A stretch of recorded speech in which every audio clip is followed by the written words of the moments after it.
Hello, hi everyone. Welcome to our Teaching English webinar for teacher educators, in which Amy Lightfoot will discuss how to use observation to support the professional development of teachers. My name is Shirin Soyoz and I'll be your moderator today. So thank you all so much for joining today's live event.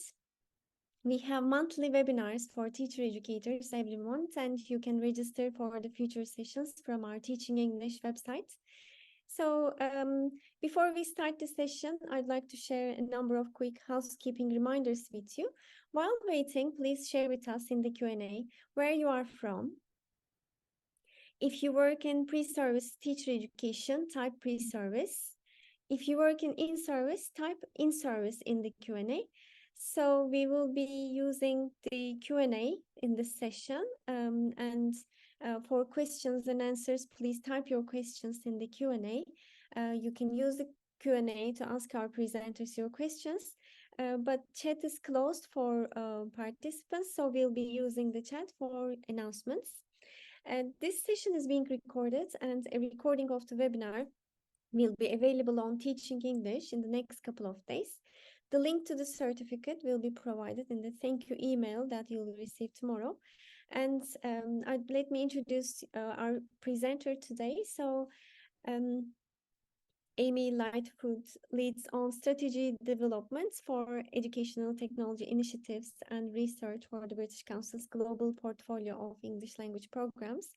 She has worked in English language education for over 20 years, with a particular focus on language policy and education in South Asia. She has special interest and has published in the areas of multilingual education, the use of digital platforms, alternative models for teacher development, and the evaluation of teacher competence. So I'd like to invite Amy now to launch today's session.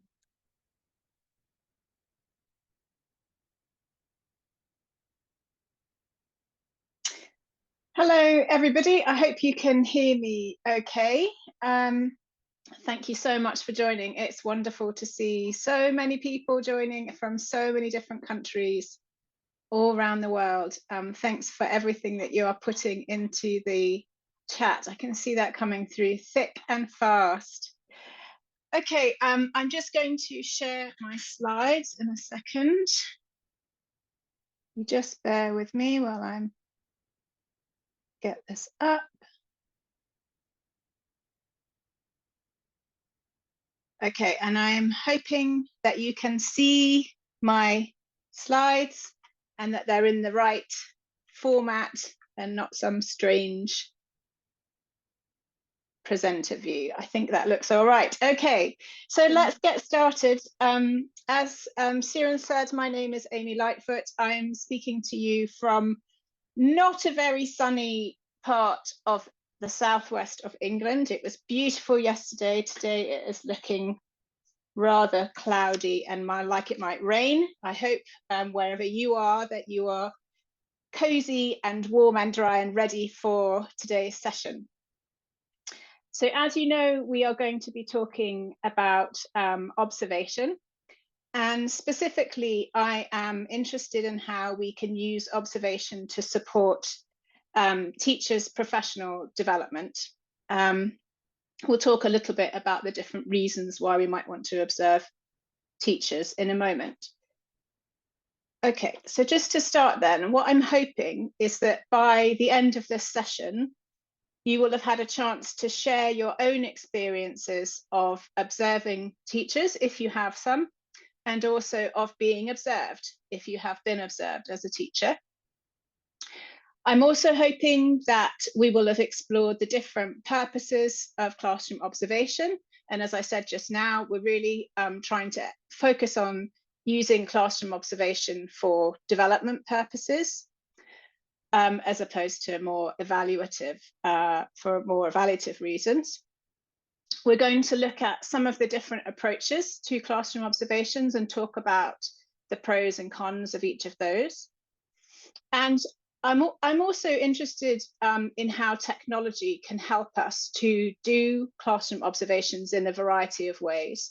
So I'll talk a little bit about that, thinking about some of the challenges that you might face if you were to try this, and some of the solutions that we have learned as we have been experimenting. And I'll give you a couple of examples of where we have used technology recently in 2 of the countries where we've been doing some work, Rwanda and Nepal. Okay, so let's get started. And the first thing I'd like to do is to ask you a question, which is, have you ever been observed while you were teaching a class? And my question that I'd like you to answer in the chat is, whether you have been observed or you haven't, how do you think that teachers generally feel when they are being observed?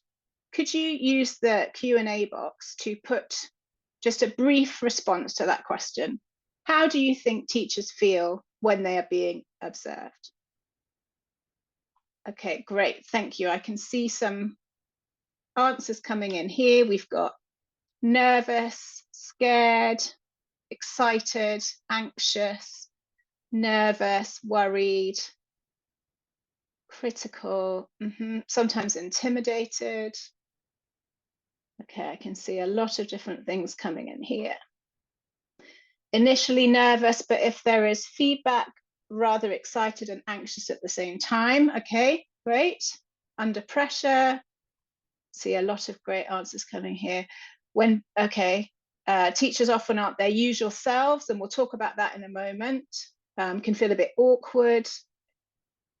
Okay, worried. Okay, somebody's saying they feel okay. Okay, quite confident. Okay. Okay, and this is nice. Somebody said that novice teachers sometimes come to observe them in the classroom, and then she likes that. I think that's what I've read, so I've lost it now because there's so many things coming in. Okay, brilliant. We've got a nice big range there of different feelings that we think teachers experience when they're being observed.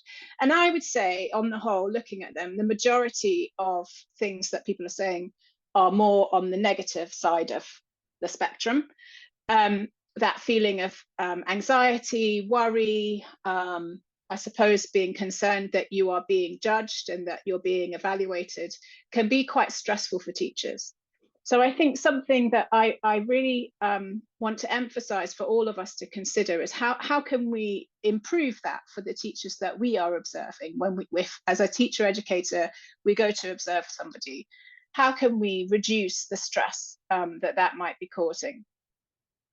Okay, and then the next question for you, thinking about a time when you have observed another teacher while they were teaching, if you have done that, but also if you haven't actually done that yourself, thinking about what are some of the things we might need to think about before we observe another teacher.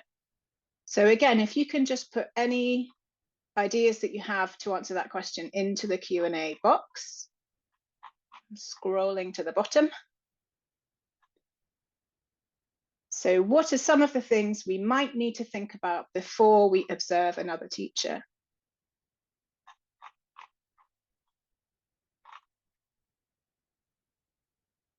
Just trying to see.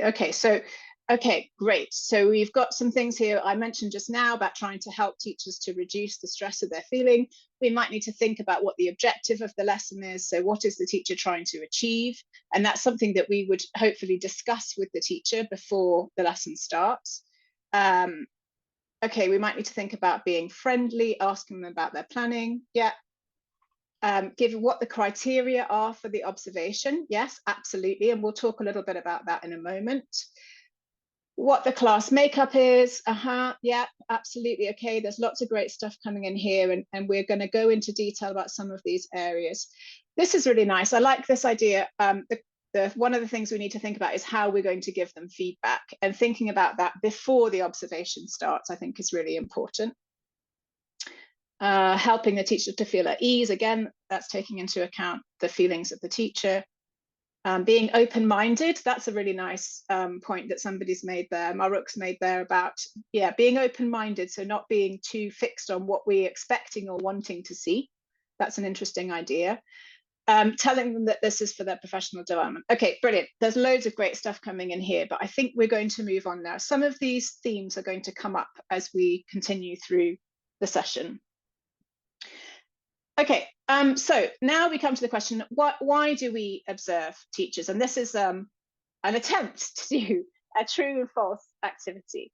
So I'm going to show you some statements, and I'd like you to tell me whether you think the statement is true or false. And again, if you can put your comment in the chat. Oh, I could have done this a more interesting way and got you to use different reactions, but I think that's just going to stress me out if I try and do that. So let's stick with the box. Okay, so the first statement is observation can support teachers' professional development. And if you've been listening so far, I think this one is quite an easy one to start with.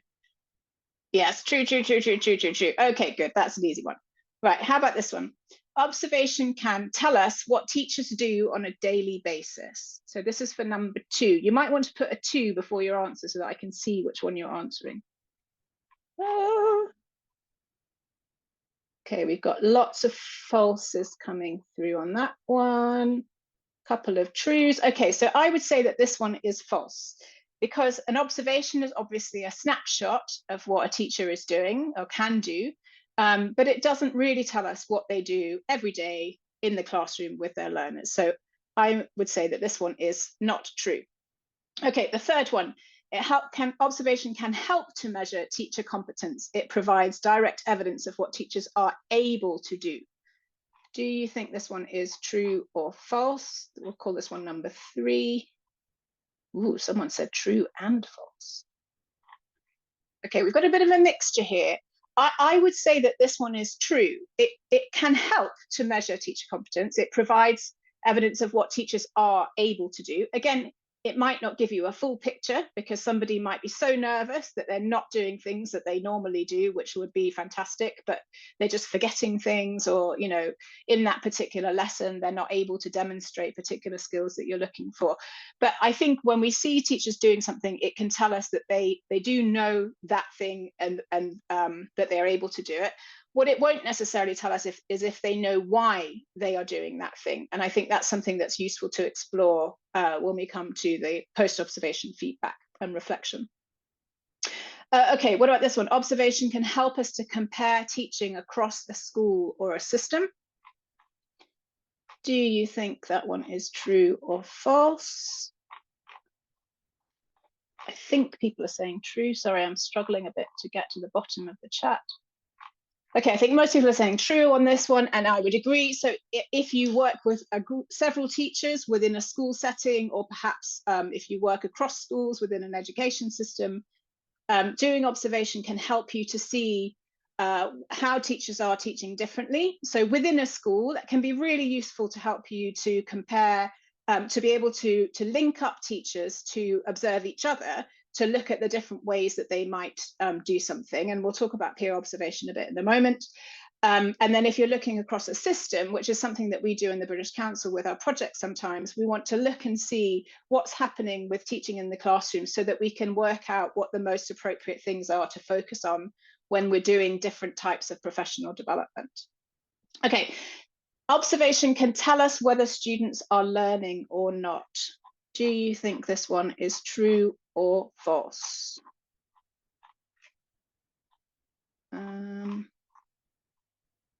Okay, I think we've got a mixture of things here.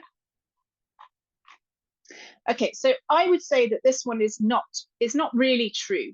I don't think it can tell us whether students are learning. Obviously, and something I think is really important, I haven't mentioned yet, is about using a classroom observation not only to observe what the teacher is doing, but also to observe what the learners are doing. And sometimes with observations, you can do an entire class observation where you don't actually pay much attention to the teacher. You're really looking at what the students are doing. And I think that can be a really interesting and illuminating way of using the time of a classroom observation to think about what's happening in the classroom, and then why some of these things might be happening or not happening when it comes to student behavior and the way that students are using language. So I think it can tell us what the students are doing, because we can observe them, but I don't think it can tell us what's happening internally in terms of whether students are learning as easily. So I'm going to say that one is false. Okay, this one is related though. Observation can act as a proxy, and what I mean by proxy is a kind of indirect measurement for indicating improved learning outcomes. So it's getting a bit more technical here on that one. And I'm interested to see what you think about that, if you think it's true or false. We've got some trues, some maybe, a maybe, I like maybe, that's nice. And we've got some falses, I think. Okay, so I would say that this one is largely true. I mean, it's a bit, you have to be careful the conclusions that you would draw, but I do think that if we start with the understanding and the belief from the evidence that if you improve teaching, you are making some headway into improving the learning, and that there is a link there between improved teaching and improved learning, which we have a lot of evidence to show us, then I think you can infer that if the teaching is improving along the lines that you have been working with the teachers on, that there will also be hopefully an improvement in learning outcomes. But that is with a huge caveat that there are, of course, lots of other factors that come into whether or not learning will improve, many of which are out of the control of the teacher. But the teacher is clearly one of the biggest factors that we are able to work with to be able to improve the effectiveness of learning and the effectiveness of those, especially of what happens in the classroom. Okay, and this is the final one. Again, if you've been listening, this is an easy one. Observation can provide opportunities for peer learning. What do you think about that? And I think pretty much everybody is saying true, yes. And I would agree that this absolutely does provide an opportunity for peer learning. And interestingly, I think I was having a conversation earlier. I think not only does it provide opportunities for peer learning, but it can provide opportunities for self-learning, which I think sometimes we need to make sure that we remember and forefront with observation, that the reflective process that a teacher can go through if observation is done well can be one of the most powerful ways for a teacher to learn. And there are ways that we can use technology to enable that, which I'll come on to in a bit.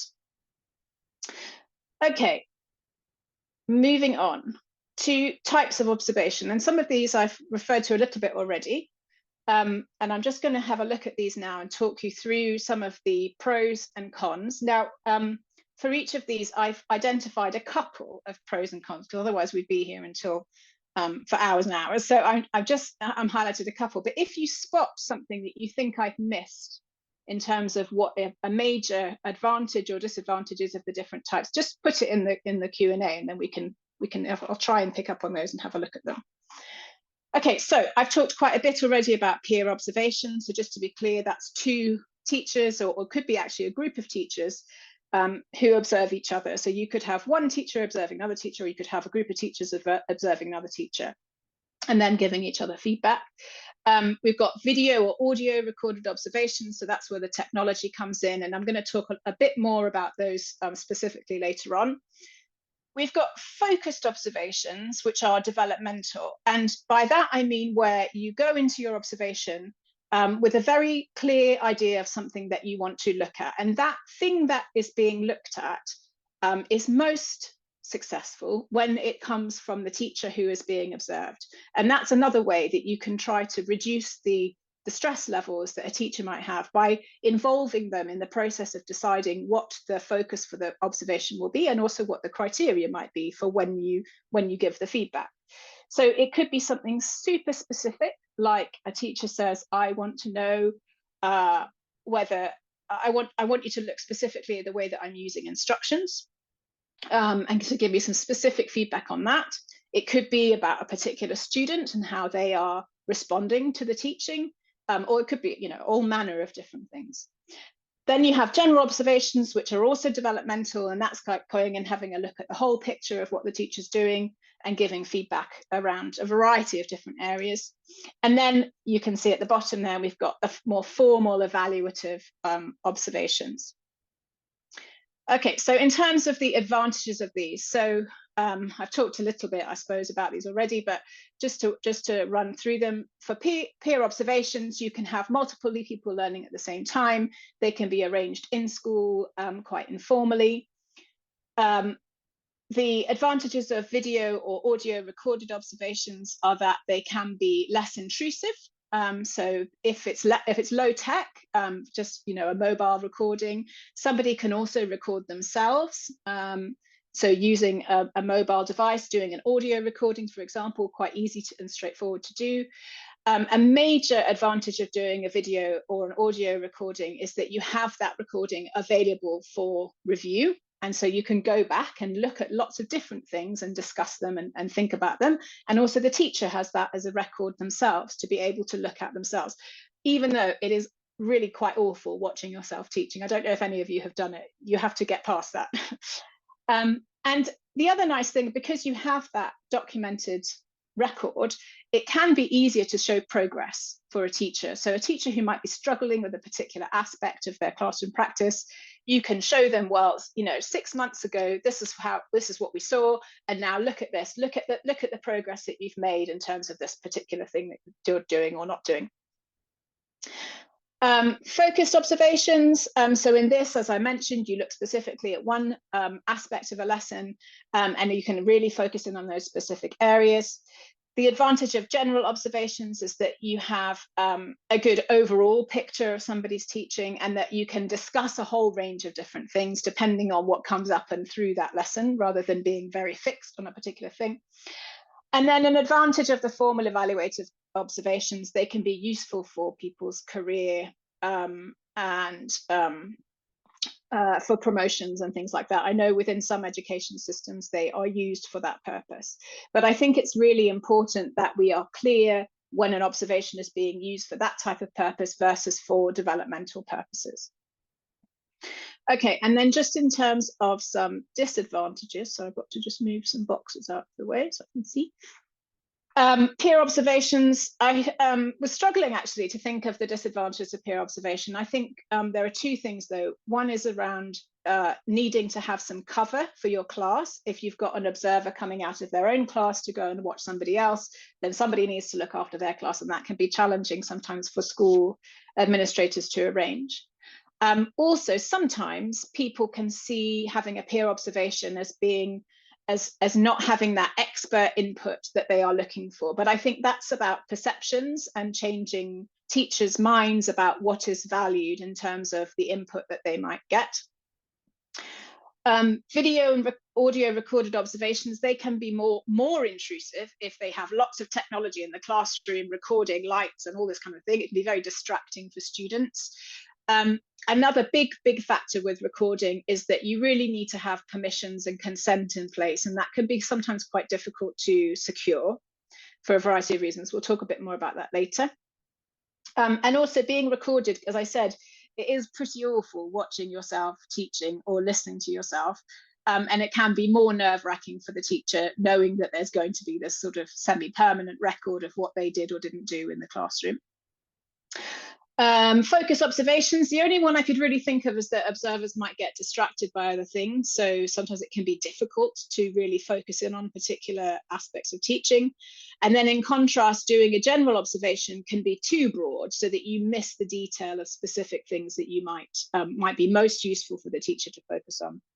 And the formal evaluative observations, quite straightforward, they can be really stressful. And as I've mentioned before, in any case, if they're used evaluatively, the observations are not always and often not a really good picture of what happens in the teacher's day-to-day teaching. And it can go either way. It can be loads better, or it can be nowhere near as good if the teacher is very stressed and worried about being observed.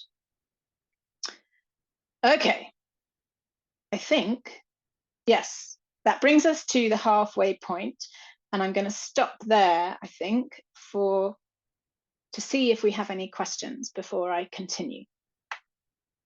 Yes, thank you so much, first of all, Amy, for your input and insights. So you have helped us see the observation from really very different perspectives. So colleagues, we are opening the floor now for the first Q&A. Please share your questions. We already have received some questions. So Mohammed asked, how will you change the mind of observer with a fixed mind and with a limited time to spare? This is about Is that changing the mind of the observer, the person doing the observation? Yes. So yeah, it's about the observers bringing bias to the observation. Yeah, I think that is challenging. And I think even the best observers, we will all have an idea of what we think people should or shouldn't be doing in the classroom. And I think one way to try to get past that is to have that conversation with the teacher before the lesson. And again, if we're really looking at being developmental and trying to support the teacher and using observation as a tool for professional development, then it's about talking to the teacher before the observation happens and discussing what is it that he or she would like the observer to be giving feedback on, and are there any areas that they feel they don't want to have any feedback on those things. That's also an option, is to say, I don't want you to look at this thing for whatever reason that might be. So yeah, I think it's about having that open conversation initially, setting out the reasons for the observation and what's going to be covered. Thank you, Amy. There was also one comment Philip mentioned.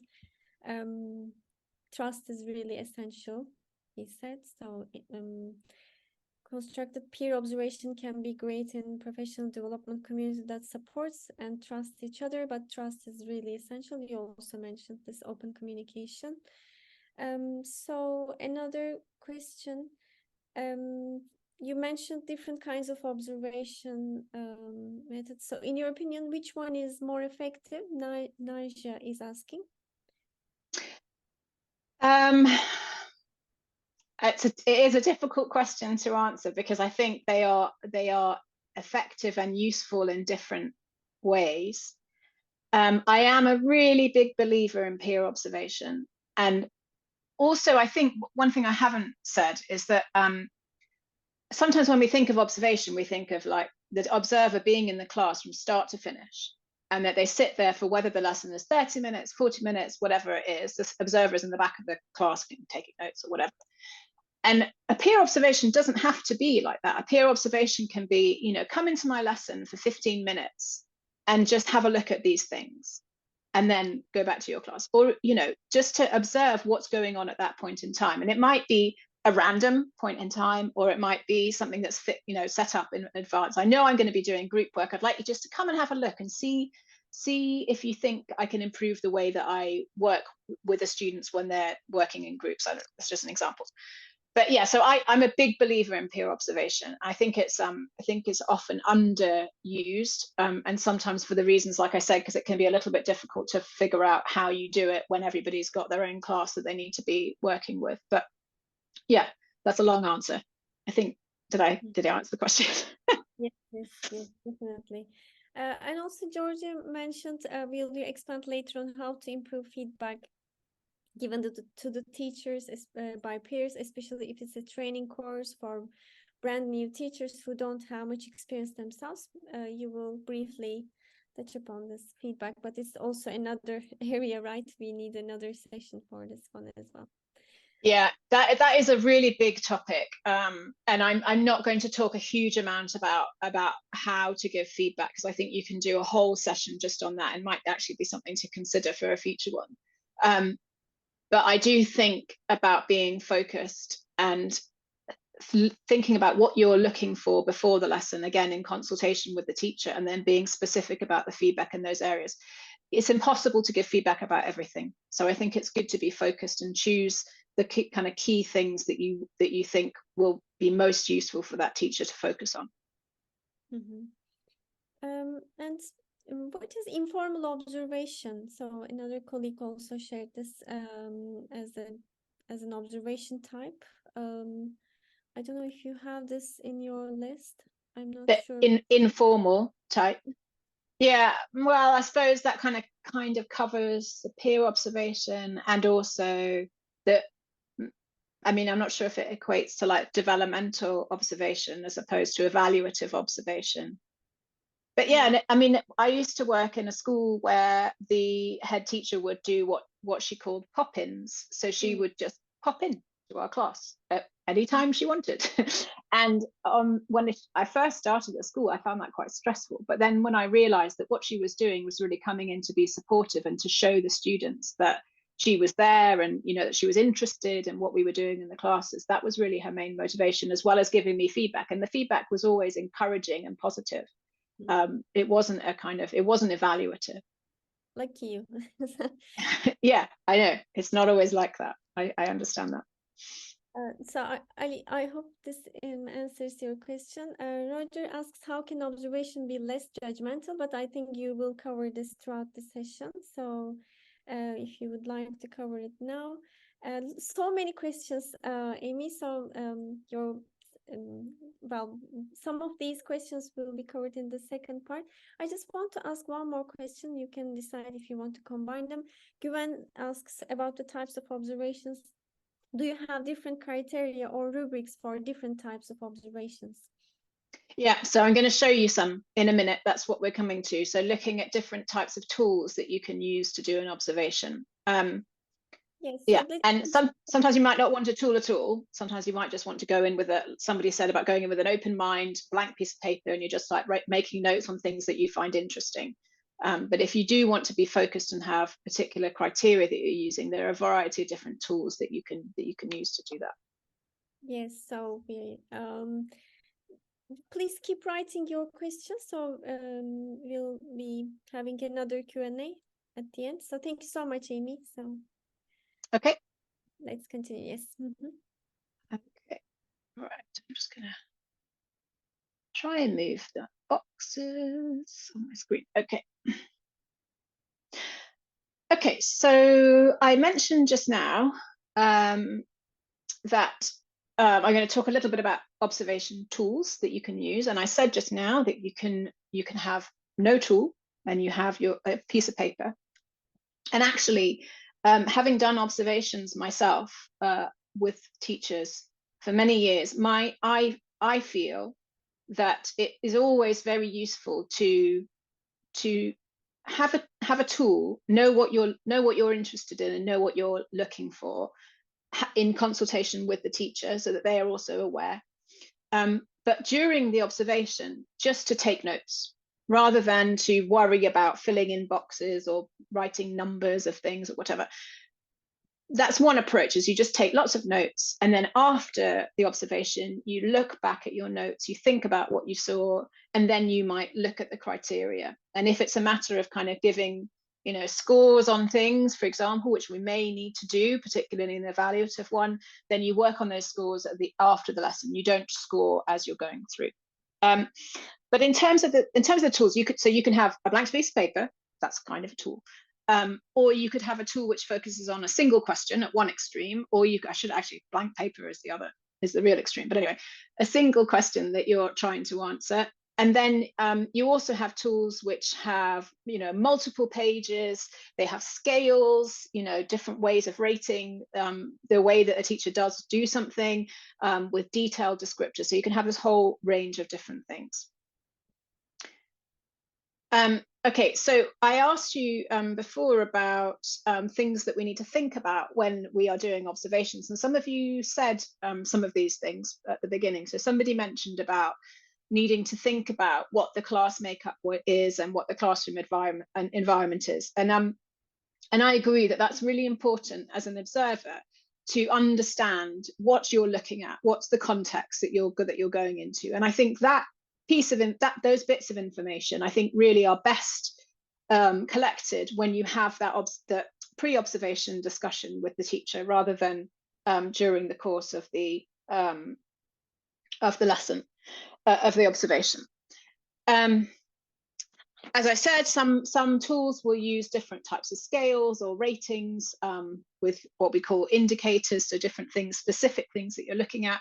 Some take a more qualitative approach, so, you know, again, with maybe some prompts around writing the narrative of the lesson as you see it, looking at what teachers are doing, what the teacher is doing, what the learners are doing, and writing more of kind of notes on those things.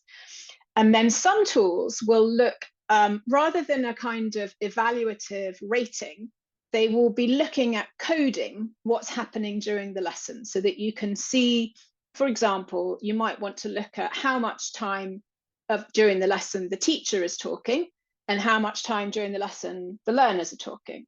And that's not necessarily a judgment, because if it's a lesson where you have a lot of input and you need to be able to explain things to the students, there's going to be more teacher talking time than if the purpose of the lesson is for students to be using the language and practicing together.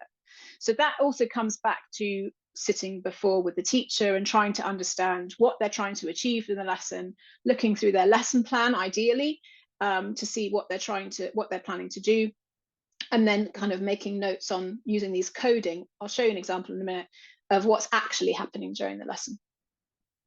I've already mentioned that some observations will look at a whole range of classroom practices, whereas some are more specific. And I also talked about the fact that some lesson observations will look at the teacher almost exclusively, others will look at the teacher and what the learners are doing, and others will look only at the learner.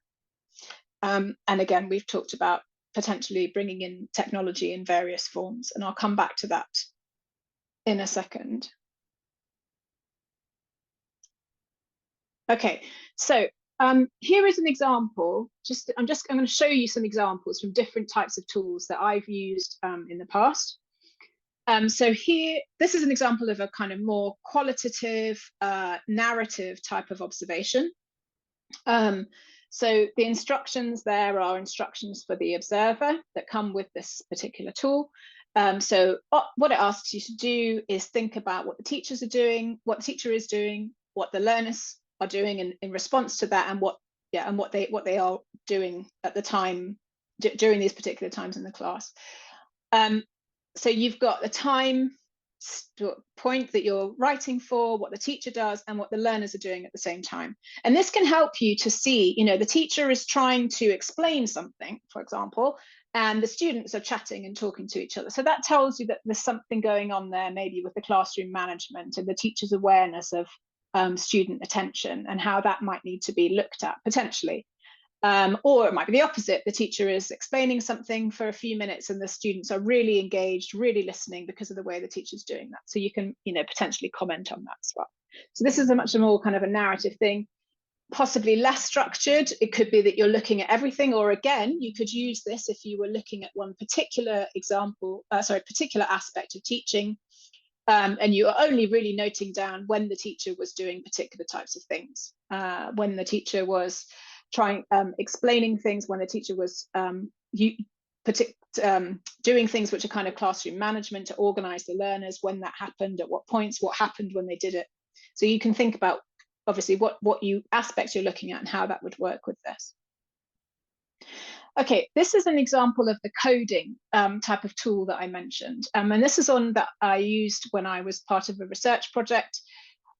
So in this, what the observer is asked to do is to, during 5-minute intervals during the class, so you can see the T1, T2, that means time 1, time 2, time 3, so that's 1-minute intervals.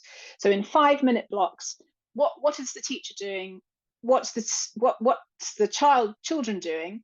And which languages are they using? Because in this particular research project, we were interested to see how the teacher and the students use different languages in the classroom. So you can see these different activity codes that are given there for the teacher, and also the way that the students respond, and then the languages on the right. And the observers had to, every 5 minutes, just record what was happening during that 5-minute period. It might have been several things, or it might have just been one, and record that. And then what you ended up with was this kind of picture of the class in terms of the types of activities. The majority of the time was spent doing this and this and this. There wasn't any time spent doing this, this and this.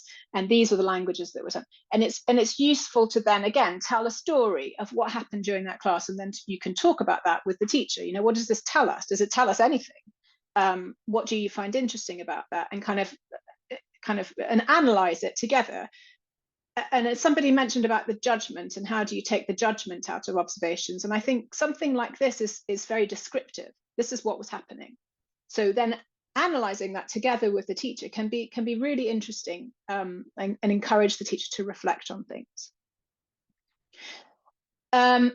This one is more, this is much more quantitative, this tool, and this is kind of with ratings. So it's an example of a tool where we are looking for particular types of activity that the teacher would be doing. This is an example of things that we're looking around, as you can see at the top, managing the lesson, so classroom management, and then their lesson planning, kind of put into one. And then the idea is that the observer, ideally at the end of the lesson, as I said, decides which of these criteria best describe what they saw during the class. This is more, I would say, more evaluative, but it can be used for developmental purposes if the observer is skilled and understands how to do that without it seeming like a judgment and somebody being told that they're not doing something well. It can just pinpoint areas where things are working well and areas where the teacher might want to pay a bit more attention to some of the things that they might need to do. And this type of observation can be useful if you've been working with a teacher or with teachers on specific types of input with them, specific areas of development for their practice, and you want to then see whether they are putting those areas of practice into their lessons.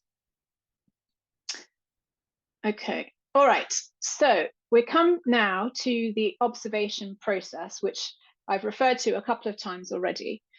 Let's just have a little talk about this, and we'll look at the arrows and what they're doing in a moment. But we've got pre-observation discussion, we've got during the observation, and we've got post-observation.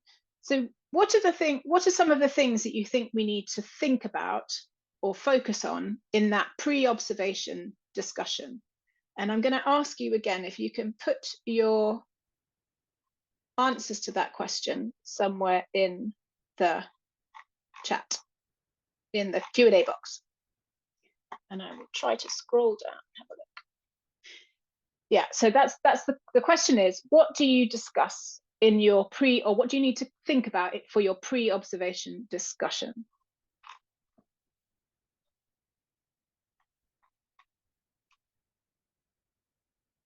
Okay, I'm having some problems with this box.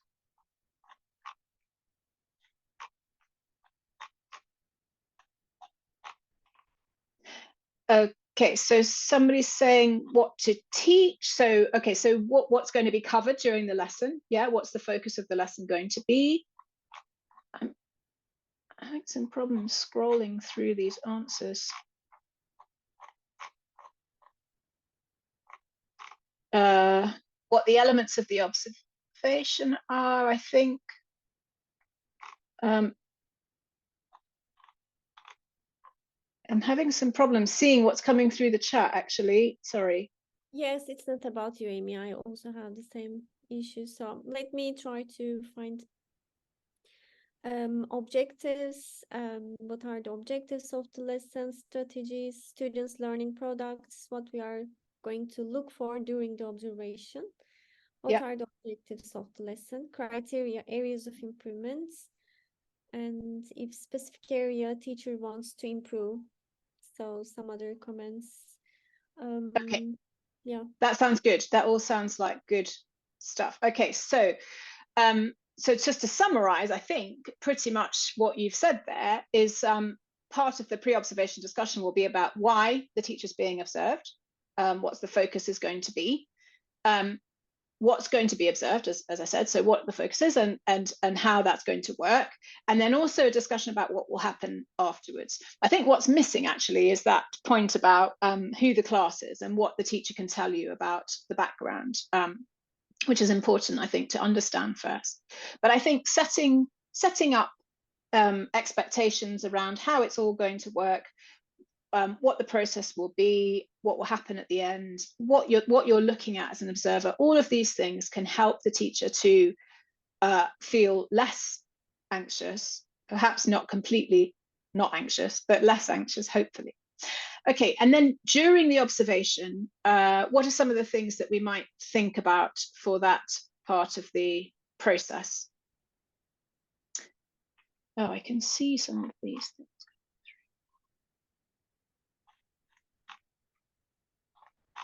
Sarah, and if you can help me, I'm still seeing lots of trues and falses from the previous. Yeah, I will try to find them, so it's a bit yeah, confusing. Mhm.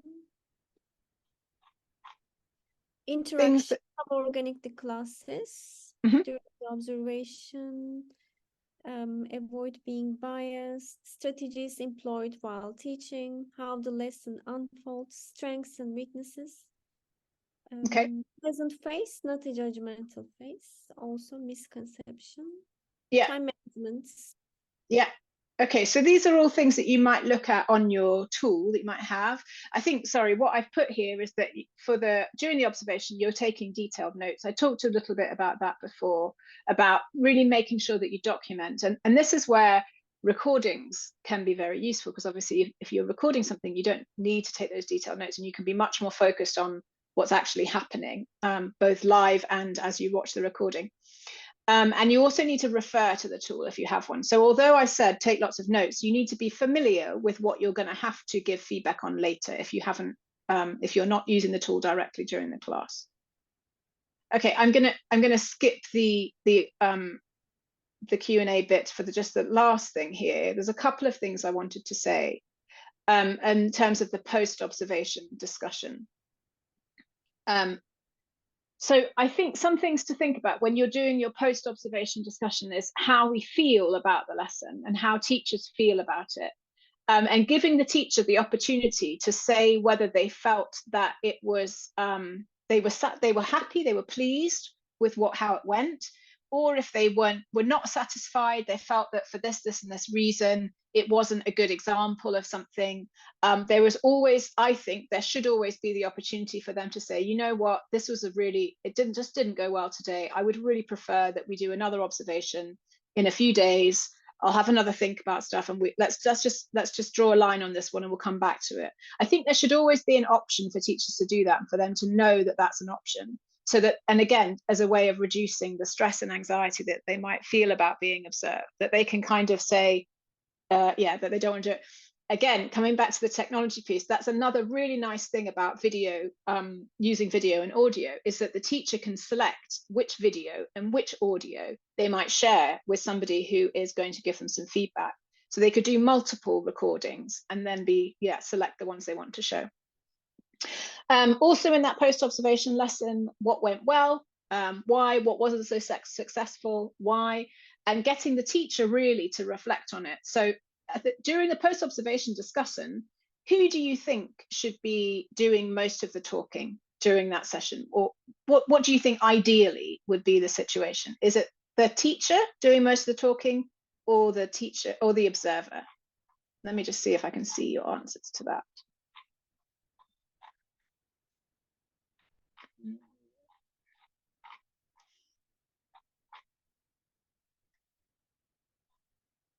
Okay, teachers, I can see some people are saying teachers. Yeah, I think it should really be the teacher who is leading that post-observation discussion.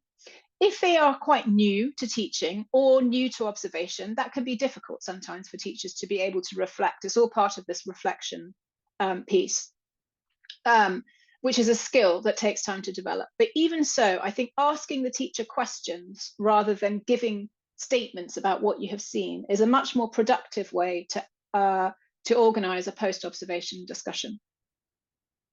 If you have got recordings, video or audio, then you can look at those recordings together, and you can look at them several times, looking at different parts of the lesson. The teacher themselves can review the recording or listen to the recording several times to pick out different things. And then, as I said, they can choose to share different things with the observer or the person who they are working with to improve their classroom practice. Okay, and then one thing I just wanted to highlight is the arrows that you can see here. So obviously we move from pre-observation to during observation to post-observation, but I think it's really important that there's a circle back round, so that once you've done one observation for professional development purposes, it then, whatever you're observing there feeds into the next observation that you're doing. So you have this cycle of development that continues, rather than one-off observations that you get some feedback on and then you never talk about that feedback again. So really trying to build on teachers' practice from one observation to another. Okay, I need to move a little bit faster, I think. So coming on to technology, and I promised that we would talk a little bit more about that. So just briefly then, in terms of the tools that you could use, quite obviously, mobile phones, super powerful tools that we can use for a whole load of purposes in our professional development. You can use them to record all or part of a lesson. As I said, it doesn't have to be the whole thing. And you can use your camera, the microphone to do just a voice note just for the audio. You can use WhatsApp, which I'll talk about in a moment, or another one of these messaging tools if you want to be able to share different clips. You could use a video camera with external microphones, but to be honest, I think for most instances, most uses of observation, a mobile phone is fine. Or you could use a laptop, and you could do that remotely using Teams or Zoom like we're doing today. So there are ways of setting that up. So you don't even have to have the observer in the classroom if it was somebody observing live at the time that the lesson was taking place. Some of the challenges around using video or audio, I talked a little bit about some of these back earlier in the session, but just to go through a few of them. So there are some logistical issues with trying to use recordings for observation and for professional development. Sound and video quality is always a question about whether you can get that good enough. Things like if you're in a classroom that has open windows and fans, turning ceiling fans, which I know a lot of classrooms do, then that can cause problems with picking up the sound. Also, you need to think about whether you want the teacher's sound, or if you want the teacher and the learners, or just the learners, and then think about where microphones or devices would have to sit in order to pick that up. Battery life is going to be a problem. I mean, it's happened to me before where the phone just died and then that was the end of the observation. Where the camera is in the classroom, if it's a video, do you just want the teacher? Do you want the students? And that relates a little bit to safeguarding and data privacy, which I'll come on to in a minute. Bandwidth that's available. If you're sharing files via the internet, then obviously you need to be able to upload those, and that also has implications for data if you're doing that through your mobile phone, for example, and you don't have Wi-Fi. So those are some of the logistical things. I put safeguarding and data privacy concerns in bold there because I think this really is the biggest issue with recording your lessons. You really need to be very careful, either as a teacher educator or as a teacher recording your own lesson. If it's audio, I think generally speaking, it's less problematic than if you're using video observation. Absolutely, for video, you need to get agreement from everybody who will be shown within that video and to tell them what you're going to be using the video for. And that's something that you will need to work through with your school leaders that you work with or that the teachers work with, and then discuss getting parental consent for any students that are going to be shown in the video. It's also really important to think about what's going to happen to the video and be able to tell them about that. If it's only going to be looked at by the teacher and one other person, for example, that's a much less, that can be less problematic than if the video is going to be uploaded somewhere for lots of other teachers to see. So really this needs to be thought about very carefully in terms of using any kind of recording. There's a challenge around school willingness to allow people to do these recordings, and also teachers themselves to be recorded, as I discussed before. And also there's a bit of an issue which I think goes across observations around teachers sometimes rehearsing their lessons prior to recording. Okay, but there are a number of benefits. If you're recording lessons, it doesn't require a trained teacher educator to be in the classroom. They can do it remotely. Can be really focused, just looking at a particular section. Teachers can review themselves. You can watch the video multiple times to look at different things. You can look at the learners as well as the teacher, and then watch it again. Watch the teacher one time, watch the learners the next time, if you've got the camera set up properly.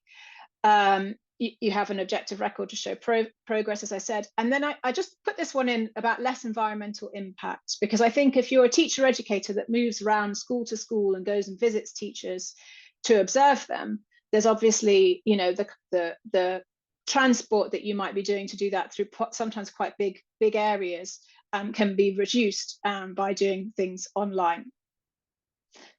Okay, I'm quite conscious of time. I'm going to just spend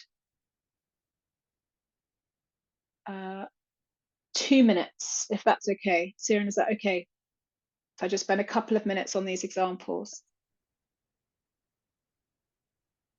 Okay, so I very quickly just wanted to talk to you about two interesting things that we've done using technology. And if anybody wants to hear more about these, I'm very happy to send people more information. And I think also my colleague is going to be putting some links to things which are related to this. So one is about a project in Rwanda where we used quite sophisticated technology to record clips of lessons. And that footage was uploaded into a platform called VIO, which is video enhanced observation. And we were able to use the clips to analyze what was happening in the classroom using the help of some AI bots that were integrated into the platform, to look at the different ways that language was used and the different things that were happening. It came out with some really interesting data. There were multiple challenges with collecting this and using it, but I just wanted to highlight, because I think we're going to see in the near future more of these tools become available where you can use video with your teachers for professional development in really quite sophisticated ways to have a record and show them marking where things are happening during their lesson and to give feedback and notes on specific bits of it. There's already platforms where you can do that. This is just one example. And then the other thing that I wanted to just very briefly highlight was that in Nepal, we have actually used WhatsApp to live stream training sessions so that there is teachers working together. So this is not for students, but teachers being trained by a trainer and another trainer filming that teacher training that is happening. And then there are supervisors sitting in another country, in fact, watching that live stream of the lessons and making notes so that they can give feedback to the trainers after the session has completed. There are some issues with sound and video quality. I talked about data issues and bandwidth, etc. There's less challenges with privacy because it was a teacher training context rather than a classroom teaching context. But I just like that idea of using these existing tools that some of us use every day anyway, like WhatsApp, for something like observation, to do it in a slightly different and innovative way, which I think can be interesting to explore. Okay, I'm going to stop there. I'm sorry to have to rush that last bit, but I'm very conscious of time and I know that we want to get in a couple of questions. Yes, thanks, Amy. So I would like to also read some comments, so you might have missed them. Christina, for example, about the different observation tools she mentioned, it's very difficult to complete an observation form while also observing. So we thought it's a nice one about not getting lost and having a focus.